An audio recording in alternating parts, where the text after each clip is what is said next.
Guys, we're at the Rick Rule conference here, and I am chatting with Shane Williams from West Red Lake Gold Mines. We're going to talk about how the company plans to restart the Madsen Mine project, which they purchased off of Pure Gold. And we get into what investors should see as the big risks if they decide to hop in, and what the company's looking to do over the remainder of 2024. All right, everybody, enjoy the interview. Shane, thanks for joining us today. Great to be on. Thank you very much.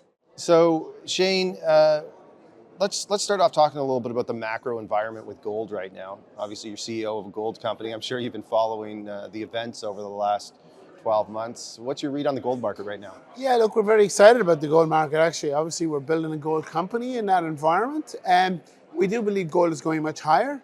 You know, there's a lot going on in the gold market at the moment. You know, we've had all this with the liquidity in the market for many, many months now, driving inflation, which is always a good hedge for gold, a good headwind for gold.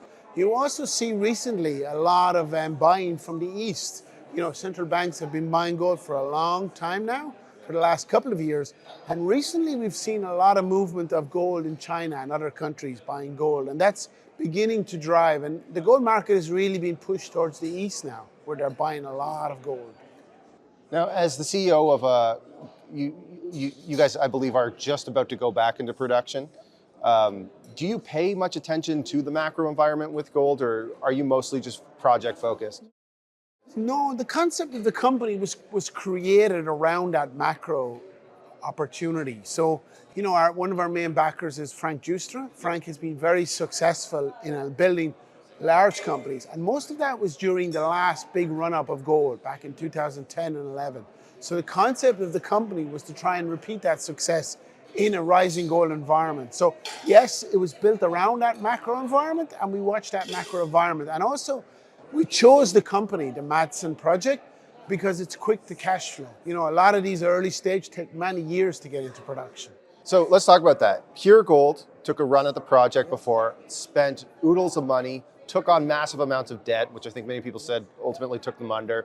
You guys bought the mill and the project for what appears to be pretty pennies on the dollar. What did they do wrong outside of the debt that you guys think you can get right?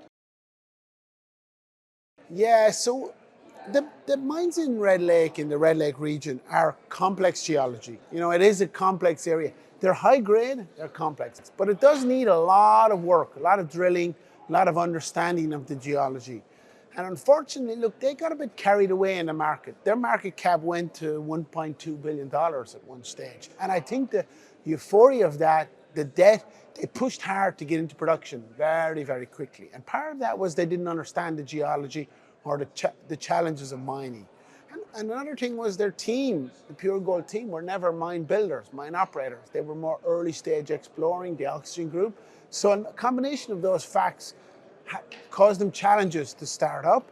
And then, unfortunately, COVID hit at the same time. So there was a couple of headwinds, but fundamentally, technically, they didn't do the work that was required on the geology and the drilling.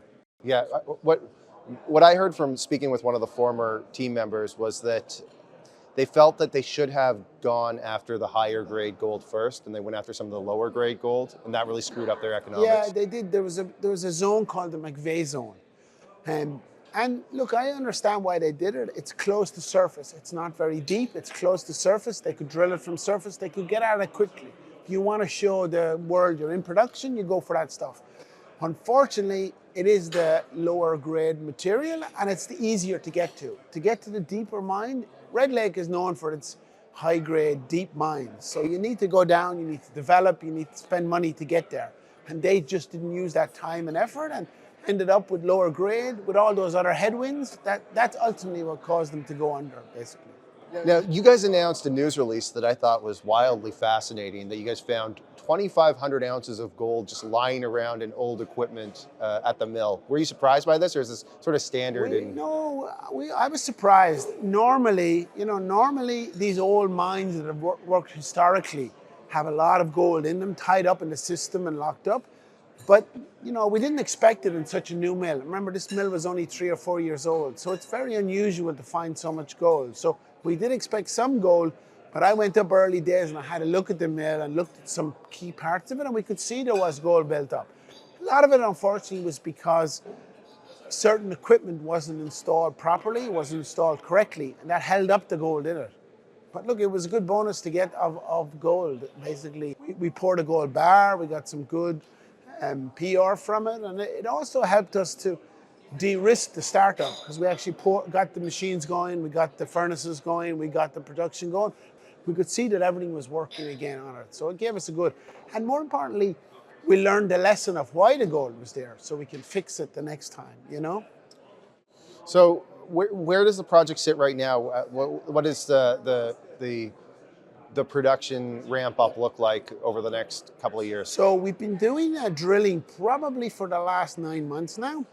The idea is to reset the resource, get a good understanding of the resource, and we're doing a pre-feasibility study at the moment.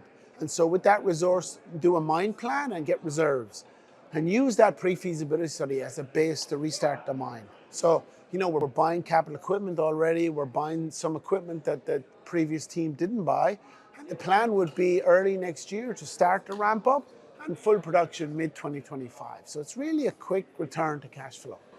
From a staffing perspective, how hard is it to go and, like, I mean, it was operating before, a lot of people lost their jobs, it's in a pretty remote area. How hard is it to restaff a project like that? We've been pretty lucky. Red Lake has a very good history of mining. So there's a lot of history in the region. Evolution Mining has a big operation, the old Goldcorp operations. There's a lot of activity around that area. A lot of local people actually live in the region that have mines, worked in the mines for a long time. So we've been lucky really to be able to get, so thus far we have 100 people at site. Most of them are local and most of them have experience. So we've been lucky in that sense to get people. Okay, so if I'm an investor following West Red Lake and I'm considering hopping in, what am I thinking about in terms of risk here over the next couple of years? What's the when I talk to an investment I like with large investors, it's usually the question I always get asked is, Steve, what's my risk here? What's the big risk of this not working out? What would you say is the big risk here? Yeah, look, sometimes when you're building mines and you're doing mining, it's the second group that get lucky in a sense, you know? So a lot of the risk that was there, the understanding, we've learned the geology, we've learned the understanding of it. But again, look, we have to prove it. So there's a lot of overhang because of this previous operators and because of everything, and we're finding that in the market. It's a tough sell. People are saying it failed before, how come you guys are different? So as we do that now, as we do our pre-feasibility, I think people will understand the scale of the deposit, the reserves that are there. We're also going to do a test mining program, a bulk sample to reconcile on the resource. And I think they're the two kind of major milestones that we need to do to show the market that yes, we understand the geology, we've done the work, and then we use that as a base to restart. But I think until that's done, the market will be a bit nervous on our restart. So if I'm an investor watching and I kind of want to evaluate the company over the remainder of 2024, what am I looking out for in terms of news flow? Yeah, so we've a couple of things going on. We have a lot of good drill results. As we're drilling now, we've got some great drill results over the last 12 months, and we'll be doing that in parallel. But more importantly, you'll see the de-risking as we move closer to production. You'll see a pre-feasibility study, which, remember, will be a very robust pre-feasibility because all the capital has been spent. So normally in a project, you have a huge outlay of capital to build a project. So we'll have that pre-feasibility. We're going to start some test mining underground to just prove it, as I said, a bulk sample, which again will be de-risking. So as you see those, it means we're moving closer to production. So they're the catalyst, I think, that will drive the stock and drive it near to production. Well, Shane, thanks very much for joining us today. And I think you guys got a really interesting project. I've been following it for years, back when it was the original West Red Lake. And, good. and I'm excited to see what you guys can do. Excellent. Thank you very much. Thank you.